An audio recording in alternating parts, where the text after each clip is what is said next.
नमस्ते। आप सभी का फिर से एक बार स्वागत है आयुर्वेद फॉर एवरीवन में। मैं हूँ डॉक्टर रूपाली जैन। आज के वीडियो में हम ऐसी 4 बेहतरीन चीज़ों के बारे में जानेंगे जो आपको अनगिनत बीमारियों से बचाएंगी, जैसे खून की कमी, बार बार बीमार पड़ना, सर्दी खांसी की तकलीफ, शरीर में कमजोरी, दर्द या डाइजेशन प्रॉब्लम्स।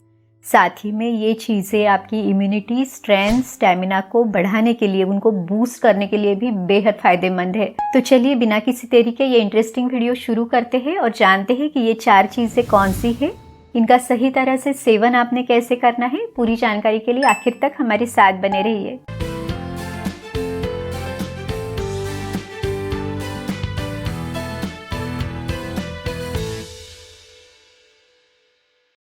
आयुर्वेद में किसी भी बीमारी की जो सबसे पहली चिकित्सा है वो है निदान परिवर्जन, यानी बीमारी के कारण को दूर करना। अगर हम ये कारण दूर किए बिना कोई भी चिकित्सा लेते हैं या कोई भी होम रेमेडी अपनाते हैं तो इससे हमें कभी भी पूरा रिलीफ नहीं मिलेगा। जैसे एग्जाम्पल, अगर किसी को पाइल्स की तकलीफ है, मल के द्वारा खून बाहर जाता है, उसके कारण उन्हें एनीमिया है, हीमोग्लोबिन कम है, और अगर कोई सिर्फ खून बढ़ाने की दवा दे तो आपको आराम नहीं होगा। आपको सबसे पहले पाइल्स के लिए ट्रीटमेंट लेनी होगी। इसके लिए आपका खान पान अच्छा करना होगा, तभी जाके आपको एनीमिया में राहत होगी। आयुर्वेद में दिनचर्या का भी बहुत ज़्यादा महत्व है। तो लाइफस्टाइल, फूड, पूरी नींद लेना, स्ट्रेस फ्री माइंड, ये सभी हमेशा स्वस्थ रखने के लिए हमें मदद करते हैं। और इसके साथ जब हम कोई उपाय करते हैं तो उसके हमें बेस्ट रिजल्ट मिलते हैं। तो चलिए बढ़ते हैं आज के 4 उपायों की तरफ। हमारा सबसे पहला जो उपाय है वो एक बहुत ही पौष्टिक ऐसा फूड है। इसके लिए हमें चाहिए मखाने। अब देखिए, मखाना ये एक सुपर फूड है। इसे संस्कृत में मखाना कहा जाता है। इसकी तासीर ठंडी है, थोड़ा सा पचने के लिए भारी है, इसमें रूखापन है, इसीलिए गाय के घी में आपने इसे धीमी आंच पे भून के लेना है ताकि घी में जो स्निग्धता है उससे मखाने का रूखापन कम हो सके। मखाना शरीर में वात, पित्त, कफ, इन तीनों दोषों की बीमारियों में फायदेमंद है। खास करके पित्त की जो बीमारियां है उसमें तो ये बहुत अच्छा असर दिखाता है। इसका रक्त धातु पर, शुक्र धातु पर असर है, तो इसीलिए एनीमिया है यानी खून की कमी, बहुत ज्यादा थकान रहना, हार्ट प्रॉब्लम्स, इस तरह की सभी बीमारियों में ये बेहद फायदेमंद है। मखाना आपने लगभग 50 ग्राम लेना है। दूसरा जो इंग्रेडिएंट है वो है बादाम। तो बादाम आप आधा कटोरी ले। इसको भी धीमी आंच पे हल्का रोस्ट करके ले। बादाम जो है वो स्निग्ध, पौष्टिक, शरीर में वात कम करने वाले हैं, पर ये पचने के लिए भारी है। इनकी जो तासीर है ये गर्म है। तीसरा जो इंग्रेडिएंट है वो है खसखस यानी पॉपी सीड्स। इसको आप 2 चम्मच ले। इसको भी धीमी आंच पे रोस्ट करके ले। ये जो खसखस है ये बहुत ही बढ़िया ऐसा एक नेचुरल सप्लीमेंट है जो एनर्जी को बढ़ाने के लिए, डाइजेशन अच्छा रखने के लिए, अच्छी नींद के लिए मदद करता है। अब ये जो मखाना, बादाम और खसखस है, इन तीनों को आपने मिक्सर में बारीक करके लेना है। इसका पाउडर बना के लेना है और उसमें आपने जो खारीक यानी छुहारे का पाउडर है वो मिक्स करना है। देखिए, जो छुहारे है ये भी शरीर में खून बढ़ाने के लिए, कैल्शियम को बढ़ाने के लिए, बोन स्ट्रेंथ को अच्छा रखने के लिए, यहाँ तक कि दांतों के लिए भी ये बहुत ज़्यादा फायदेमंद है। तो एक नेचुरल सप्लीमेंट है। अब ये जो छुआरे हैं ये मीठे हैं, तो इसका जो पाउडर है वो आपने आपके स्वाद के अनुसार इसमें मिक्स करना है। अब इन सभी को अच्छी तरह से मिक्स करके एक बॉटल में भर के रखें। तो इस तरह से ये हमारा जो रेडी मिक्सचर है ये तैयार है। इसे आप अलग अलग तरीके से सेवन कर सकते हैं। जैसे सुबह 1 कप गाय के दूध में 1 चम्मच पाउडर मिला के आपने लेना है। इसमें थोड़ा सा अश्वगंधा का चूर्ण या शतावरी चूर्ण मिला के भी आप ले सकते हैं ताकि आपको इसके और अच्छे फायदे मिल सके। ये जो पाउडर है ये ऐसे भी बहुत अच्छा लगता है। तो दिन में 1 या 2 चम्मच आप इसे आराम से ले सकते हैं। छोटे बच्चों को भी आप इसे दे सकते हैं। तो ये बहुत ही पौष्टिक ऐसा उपाय है, आप इसे आजमा के जरूर देखिए। इस वीडियो में आगे हम और भी 2 उपायों के बारे में, 2 चीज़ों के बारे में जानेंगे जो ना सिर्फ डाइजेशन प्रॉब्लम्स को कम करेंगे बल्कि नेचुरल विटामिन सप्लीमेंट्स के रूप में भी आपको मदद करेंगे। साथ ही में हम हेल्दी डाइट टिप्स के बारे में भी जानकारी लेंगे। लेकिन उसके पहले जानते हैं आयुर्वेद की एक श्रेष्ठ रसायन औषधि के बारे में। आप सभी ने कभी ना कभी इसे यूज जरूर किया होगा। यह है च्यवनप्राश। वैसे तो मार्केट में बहुत सारे च्यवनप्राश अवेलेबल है, लेकिन यहाँ पर मैं आपको रिकमेंड करूंगी एक्सियम आयुर्वेदा रॉयल आयुर्वेदिक च्यवनप्राश। इसकी खास बात क्या है, तो इसमें कोई भी प्रिजर्वेटिव्स, आर्टिफिशियल फ्लेवर्स या कलर्स नहीं है। ये 100% नेचुरल और केमिकल फ्री है। इसमें देसी घी, कश्मीरी केसर, वंशलोचन, प्राकृतिक शहद, आंवला, अश्वगंधा, शतावरी, ब्राह्मी, गिलोय, इन जैसी 40 से ज्यादा आयुर्वेदिक वनस्पतियों का समावेश है। शास्त्रोक्त विधि से इसे बनाया गया है। आंवले में विटामिन सी प्रचुर मात्रा में है, तो ये इम्यूनिटी को बढ़ाने के लिए, हेल्दी डाइजेशन के लिए सहायक है। जो अश्वगंधा है ये शरीर को रेजिवनेट करता है, एनर्जी लेवल को बढ़ाता है, स्ट्रेस को कम करता है। शतावरी हार्मोनल बैलेंस के लिए, शरीर की वाइटलिटी को बढ़ाने के लिए प्रभावी है। Brahmi memory, cognitive function and mental clarity को इम्प्रूव करती है, जो आज के समय की जरूरत है। साथ ही में गिलोय शरीर की डिफेंस मैकेनिज्म को एनहांस करती है। ये डिटॉक्सिफिकेशन के लिए बहुत अच्छी औषधि है।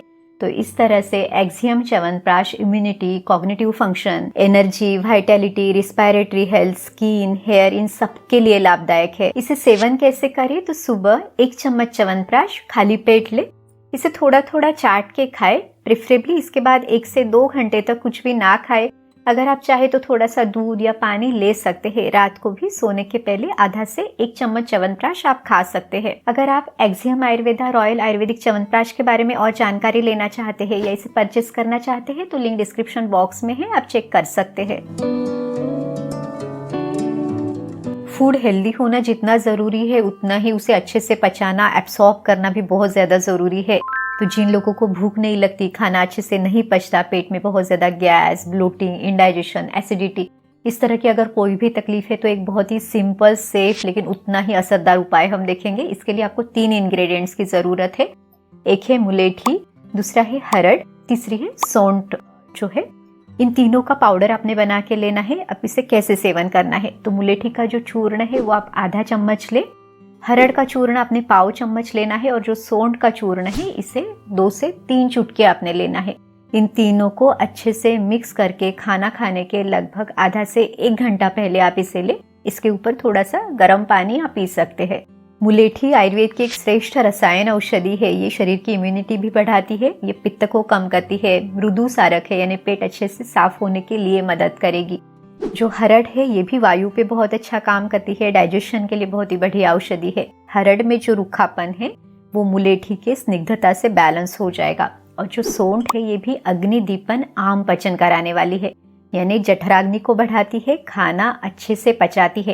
अब देखिए डाइजेशन इतना ज्यादा जरूरी क्यों है? तो आयुर्वेद में कहा गया है रोगाः सर्वे अपि मंदेग्नौ, यानी अगर आपका अग्नि मंद है, जठराग्नि मंद है, पाचन क्रिया स्लो है तो ये सभी तरह के बीमारियों का कारण बनेगी। इसीलिए ये जो फॉर्मूला है ये आपके डाइजेशन को अच्छा रख के, आपके शरीर की इम्यूनिटी को अच्छा रखने के लिए, छोटी छोटी बीमारियों से आपका बचाव करने के लिए बेहद फायदेमंद रहेगा। हमारे भारतीय खान पान में ऐसे बहुत सारे सुपर फूड्स है जो हम ट्रेडिशनली लेते आए हैं, जैसे कि अलग अलग बीजों का सेवन, सीड्स का सेवन आप कर सकते हैं। जैसे कि तिल है, चाहे वो सफ़ेद तिल हो या फिर काले तिल हो, फ्लेक्स सीड्स यानी अलसी के बीज, तो इन सीड्स को भून के इनकी अच्छे से चटनी आप बना के रख सकते हैं। स्पेशली विंटर के दिनों में 1 चम्मच चटनी आप ज़रूर खाएं, या सिर्फ इन बीजों को रोस्ट करके 1 चम्मच ये सीड्स भी आप खा सकते हैं। तिल गुड़ का लड्डू भी आप बना सकते हैं, या फिर जो नारियल है तो नारियल को अलग अलग तरह से आप सेवन करें, जैसे नारियल की चटनी बना के खाएं या नारियल की गिरी, नारियल का लड्डू आप सेवन करें।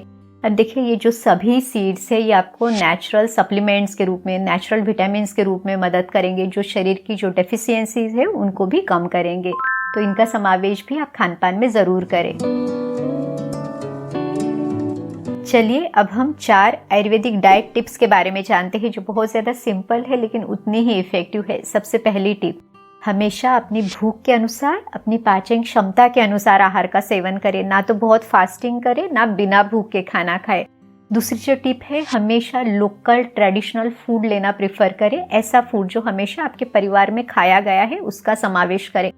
तीसरी जो टिप है कि डिनर हमेशा सूर्यास्त तक ले, या फिर मैक्सिमम 7 या 7:30 बजे तक डिनर ले। डिनर और सोना इसके बीच में 2.5 से 3 घंटे का अंतर रखें।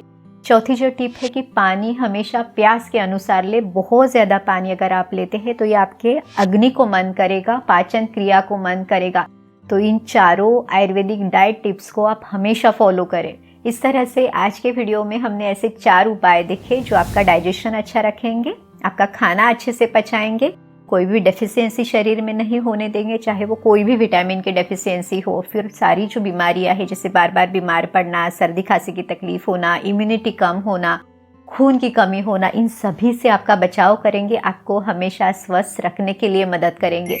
उम्मीद है ये वीडियो आपकी मदद ज़रूर करेगा। अगर आपको ये वीडियो अच्छा लगा तो इसे लाइक ज़रूर कीजिए, इसे अपने दोस्तों और रिश्तेदारों के साथ भी ज़रूर शेयर करें ताकि उनको भी ये आयुर्वेद का ज्ञान पता चले। तो चलिए फिर मिलते हैं अगले वीडियो में।